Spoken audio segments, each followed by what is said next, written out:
রোজা অবস্থায় টুথপেস্ট এবং টুথ পাউডার দিয়ে দাঁত ব্রাশ করা যাবে কিনা? রোজা অবস্থায় টুথপেস্ট অথবা টুথ পাউডার দিয়ে দাঁত ব্রাশ করা যাবে না, অনুচিত কাজ।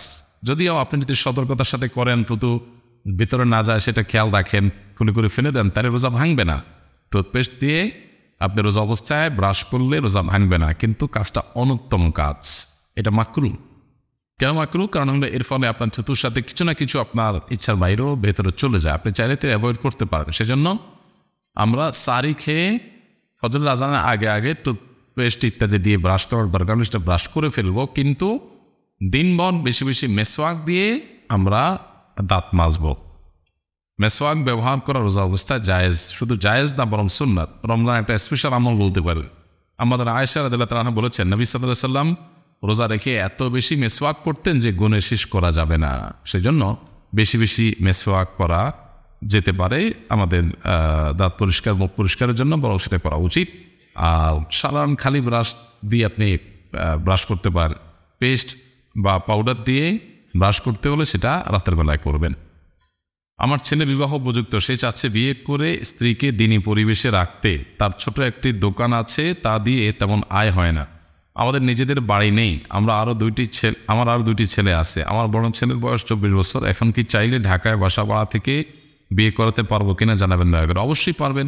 বিয়ে করানোর জন্য নিজের বাড়ি যদি থাকা লাগে, তাহলে ঢাকা শহরে কত মানুষ বসবাস করে, বা ঢাকা শহরে যদি 1.5 কোটি মানুষ বসবাস করে, কয়জনের বাড়ি আছে? তাহলে বাকি সব তাবিয়াতে থাকতে হবে। বিয়ে করার জন্য বাড়ি থাকতে হবে এরকম কোনো শর্ত নাই তো। থাকার মতো একটা জায়গা থাকলে হলো, এটা বানায় হোক আর মালিকের নিজের হোক, তাতে কিছু আসে যায় না।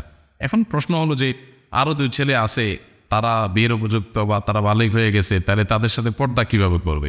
পর্দা করার জন্য জায়গার যতটা প্রয়োজন তার চেয়ে বেশি প্রয়োজন আন্তরিকতার, সদিচ্ছা যদি থাকে, তাহলে ছোট্ট একটু জায়গায় কয়েকজন মানুষ পর্দা মেনটেন করে থাকতে পারে। আর যদি মানসিকতা না থাকে, তো অনেক বড় জায়গা থাকেও সেখানে পর্দা করা যায় না।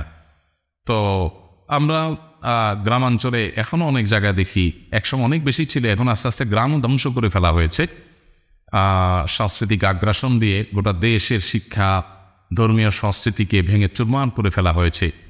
তো গ্রামে এখনও কোথাও কোথাও আছে যে আপনার ছোট্ট একটা ঘরে দেখা যাচ্ছে 3-4 জন থাকেন, সেখানে সবাই পর্দার সাথে চলেন। কিভাবে? বাইরে থেকে যখন কোনো পুরুষ আসেন আওয়াজ দিয়ে ঢুকেন, মহিলারা সেভেটস চলে যায়, তখন ভেতরে প্রবেশ করেন, অনুমতি নিয়ে কক্ষে প্রবেশ করেন, কক্ষ থেকে বেরোনোর সময় আওয়াজ দিয়ে প্রবেশ করেন, তাতে সবাই সরে যায়, পর্দা করে।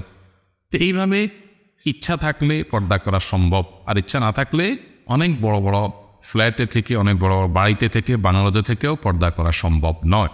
অতএব পাহাড় বাড়িতে আপনি ছেলে উপযুক্ত হলে তাকে বিয়ে করাতে দেরি করা উচিত না, কিন্তু পর্দা যাতে মেনটেন করতে পারে সেজন্য মানসিকভাবে সবাইকে প্রস্তুত করা উচিত, সিস্টেম করা উচিত। বাসার বিভিন্ন জায়গায় পর্দা লাগানো উচিত এবং আওয়াজ দিয়ে বের হবে, আওয়াজ দিয়ে প্রবেশ করবে, পুরুষরা মহিলারা মুভমেন্ট করবে, যাতে পর্দা মেনটেন হয়। এরপর ইচ্ছার বাইরে যদি কখনো মুখোমুখি হয়ে যায়, তার কারণে গুনাহ হবে না ইনশাআল্লাহ তাআলা। জাযাকুমুল্লাহু খাইর। সুবহানাল্লাহি ওয়া বিহামদিহি, সুবহানাকাল্লাহুম্মা ওয়া বিহামদিকা।